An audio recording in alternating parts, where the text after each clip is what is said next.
So, you guys have heard a lot of Woo stuff. I've heard this stuff from Woo that you guys have brought around here. It's been pretty fun, but today we have the 3rd generation of the WA7 Fireflies. It's brand new. Comes out today. Yeah, we're some of the first people to get our hands on it. I'm pretty excited. I've been messing with it some. You guys have been hearing it too. Yeah, it's pretty cool. And yeah, we've been testing with a ton of headphones. I brought some stuff in. I've been comparing it to my amps at home, and 2 tubes. Right. All you need for great sound. Well, this bad boy happens to have a built-in DAC too.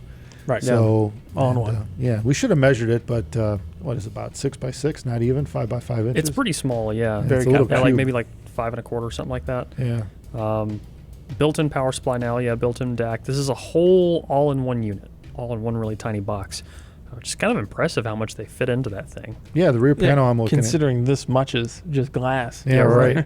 So this actually has a lot of features.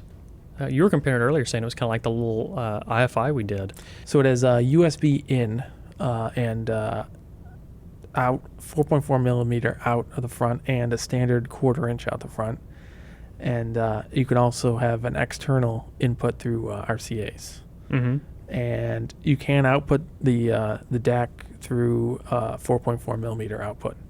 Or it looks like 3.5 on the back. I'm looking at the back. Oh, and 3. Yeah, so it's actually got your typical portable output jacks on the back, so you could run single ender to balance to an external amp, I guess. Yeah, or speakers at your desk. Power speakers, Yeah. which are pretty Studio cool. monitors. Yeah. So that's nice. You could just run your computer straight into this or another DAC into this, have it be like your all-in-one control station at your desk. Yeah, so it's cool. Simplifies things. They actually break on this little thing. You could break out the analog section from the digital and run just the amp or DAC or both. And yeah, we've tried it. We tried it briefly. We tried an external DAC coming in. You know, Yeah, we did it with the Sagra. Yeah, right. Just to see the difference, what the amp section is doing versus the DAC. And I mean, they're both very good. Actually, they're very good, and they complement each other. The DAC and amp built-in is really The built-in complement one, each other. Yeah, the big thing I would say too is you can tell when you plug up like the Sagra to it, the amp inside this scales well. Yeah. Yep. That's the way I would. More information. You can even get more information out of the tubes, That gives you more space. Yeah, Even which though you- it's already pretty good. which you'd expect out of throwing a $3,500 DAC on Yeah. this. Yeah. So, So I guess at this point, since we're kind of getting there, let's talk about how it sounds. all right. I mean, well, I was sitting here working on a project, and you were like, "Hey, come look at this." I ran back and put on some Dianas and sat down, and the first thing it reminded me of was, I'm sure we all had the WA33 in here one time with the 1266, and listening to that with the 5 is like, this is like a really tiny version of that. Yeah. I have Get the that similar sound. I have the W33 at home, so I use it most of the time with the 1266. And yeah, this is full out the Woo sound. It just sounds like their stuff. Obviously on a way smaller scale. Oh, yeah. Right. It's not a 63-pound amplifier. Yeah. And a lot more affordable. Way. Yeah, I mean, it doesn't have like the just unlimited headroom of the 33, Yeah, obviously. no, it's two 12AU7 tubes, Right. one per channel. Yeah. It's impressive, though. You can tell they're related. Right. Totally. Yeah. I mean, they got a house sound going even with this little guy. Especially if you run its own internal DAC. Yeah, right. It sounds like a Woo system. Which I kind of recommend with this. I mean, we tried it both ways. We tried it with externals and stuff, and Yeah. it actually, as a standalone, it's really, really good. Really good. You definitely have to run it balanced. The single-ended output would probably work for some things. If you're running like a planar, which I definitely think this pairs well with planars, especially a Diana V2 or Phi, you're definitely going to want to use the 4.4 millimeter output on the front. Right. Because, Diana just wants that extra power, and it does deliver that. I found myself around like half to like maybe 2/3 if I was really giving it some juice. Right. But full volume is more than I would ever listen to, that's Yeah. for sure. Yeah, I'm at the upper end of the scale myself when I'm running like a Danify on it. Depends on the track, obviously. Depends on the track. Yeah. I think like really, really well mixed music kind of gives you that extra headroom to turn it up some more without running into any barriers. If I was listening to like something super compressed, I probably wouldn't get it very loud. But Yeah, that's true. Yeah, I think the compressed stuff, it's like, 2 o'clock is fine. yeah, but anything with headroom, it definitely plays well to the house sound they're going for, I think. It's very refined sounding. And I think that pairs well, too, with the Phi, because this has a lot of clarity to it, but the detail isn't, like, harsh. It's not super, super in your face. You can tell it's there. You can tell a lot of things are being pulled out in the space, but it's not, it's not hitting you in the face with it. Yeah, it's detailed without being harsh. That's the way I would describe it. Yeah, we tried it with just recently, we tried it with the V2 and the Phi, and I like it better with the Phi. The Phi does draw. It draws out the tube goodness of it, Yeah. and it never goes on the bright side or anything or lean side. It has a really good tonal balance. Yeah. So, It's not quite as the word is like tubey, but it's not quite as tubey as OTLs, but in a good way. When you think of like the high-end tube amplifiers, right? We talked about this in an episode once. Well, you guys did. I think Eric was sitting here for that one. Yeah. You guys talked in an episode about how when you get into the high end, it seems like tube amps and solid state amps start to switch places. Yeah, right. And the Yeah. tube amps are the ones that have lots of detail, and the solid states start to be a little more rolled. And this is kind of, it seems less tubey in the sense that it's really presenting all that information. Right. Without, it's not slowing it down or making it tubby or anything like that. It's like, this is smooth, it's articulated, it's fast, it's precise. Yeah, you call it what, a modern tube amp? Modern tube, yeah. Yeah. Something like that. Yeah. Yeah, well, So- it doesn't lose any in the bass. It still has a nice punch, And the cool thing is about it is the 12AU7s, I've told you can get those a lot of NOS, really good NOS versions of those tubes from the 30s and 40s, RCA and so on. And That's so you what we could- use for our compressors and preamps for these microphones. Oh, yeah, that's Yep. right. It's Right. the same tubes. Yep, that's true. Oh, nice. Yeah, so what you're listening through, if you have one of these, it would sound the same coming Yeah, back. right. And match the whole thing we're going for here. But I mean, yeah, we use those tubes for our stuff. Oh, that's we like true. the sound they have. So Yeah. yeah, there's a lot of options for those. Yeah, it's pretty cool. What you can do. So you can roll tubes with this to change it up a little bit. If you want to go a little darker, it'll pump it up a little bit on the brightness side of it. We tried different power chords on it. It responds to chords, which is kind of amazing for a thing this size. I really wasn't expecting it to do that, but it does.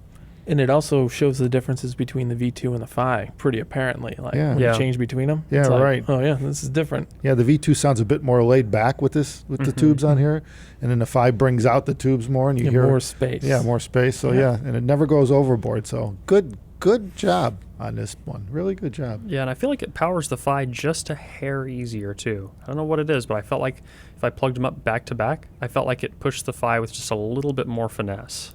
So this one is an output. We mentioned this before. It's an output transformer coupled amplifier. So it is, safe to run with low impedance headphones and planars. And as I was saying before, I feel like planars are kind of what this pairs best with. Whereas you're like OTLs, you probably lean more towards like high impedance stuff.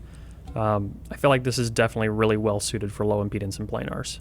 I should also point out too, when I say this pairs well with planars, I don't think you would drive a 1266 with this very easily. We tried that. No. Not It's enough. more suited for Diana. 1266, the headphone was bigger than the amp. Yeah. So there's some planars in the world. If you want something that's going to take like 10 watts, you probably should look at something bigger. That's why the Formula S was made for the 1266. That's why we recommend like the WA33 with the 1266, and that thing puts out a lot of juice. But things like the Diana smaller planars to medium-sized planars. Also, we should mention, if you're going to run this on planars, you should be running the 4.4 millimeter balanced out. Yeah. Right. I think across the board, it's probably best to just use it balanced anyway. Agreed. Yeah. I mean, you don't really lose anything by going 4.4 millimeter, and it seems like a lot of things are heading that direction anyway. Yeah, So this is right. true. yeah, if you can get this amp, it's probably worth just having a 4.4 millimeter connection with your gear you're going to be using with it as well. Agreed. As far as the DAC is concerned, I think we said it was like 512. It goes up to 512K or something like that.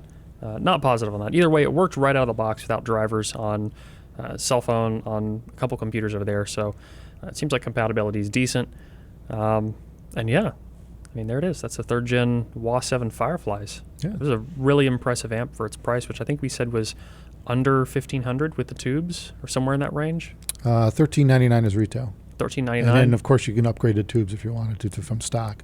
Right. Yeah. You can get Yeah. any tubes you want, anywhere you want, really. It's, Well, it's yeah. very accessible. These. And we're using this with an upgraded set of tubes, I believe, too. Yeah, this one had the, I think NOS they were, RCAs. I think there was $200 Yeah.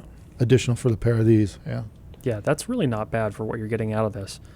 I mean, honestly, that seems like a pretty great point to start with a Dynafy. You're getting a Dynafy and you need something, you don't want to spend Yeah. $3,000 on a stack.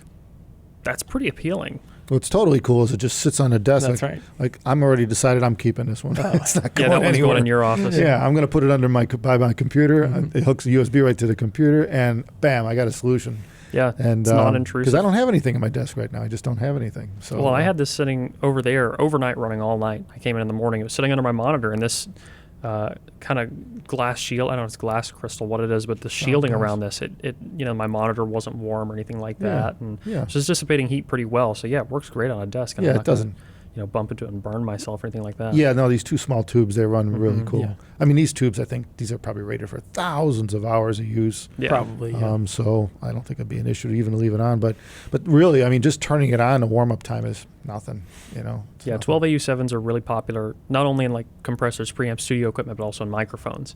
So it's a pretty robust tube. You can, put it in a mic that's going to go on the road and things like that. Well, for me personally, yeah, I've been moving all my big full-size equipment away from my computer because it's taking up too much space on my desk and my keyboard. I can't slide it forward. Yeah. And so now it's like I have nothing though.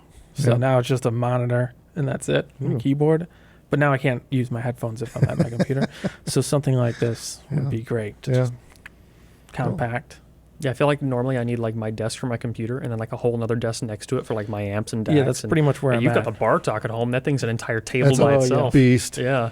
Yep. 30-some pounds for so a DAC. as a secondary system, Yeah. it's nice, compact. Yeah. Even if you already have a full setup to move somewhere else and just Well, keep honestly, even as a primary, you could take this Yeah. thing, put it next to a lounge chair on a little side table, it there. That's true. plug it up to your phone and sit there and put your headphones on, and that's it. That's Yeah, true. If you that's just use true. it on your phone. Yeah, right. Because it comes with, doesn't it come with the cable to It go comes, from Type C to B. B? Yeah. So you need either you have an iPad Pro that you Right. can plug in natively, Or the new Mini that just came the out. new Mini. Mhm. Yeah. Or an adapter for a lightning connector, whatever sort of Yeah. device you Yeah. have. But either way, you're right. You could just plug it in an iOS device or whatever natively Mhm. just starts playing. Yeah, I'd put this thing on a desk or I'd put it right next to a recliner and just good, Yeah. easy going. Plus, you get the nice warm glow of tubes on your desk. Yeah. That is very satisfying. It is. Everybody knows I love tubes. Now, if we could just get it to work on solar power. Oh, man. Just sits there by itself, Yeah. Yeah. collecting power and Yeah, running. That'd be nice. Yeah. Collecting power. It absorbs the electrons in the room. Get the power of the sun going in, and then you got it glowing, the power of sun coming out. Mm. Yeah. Maybe one day. So I guess that's probably going to wrap this one up. WA7 Fireflies, 3rd gen. We like it. Oh, yeah. Seems pretty like a universal consensus here. So I guess that's going to wrap this video up. Same drill as always, guys. If you like this video, like it, comment letting me know what you want to see from these guys in the future, because I read all their comments too. And I guess that's about it. Stick around, subscribe. Catch you around. Thanks, guys.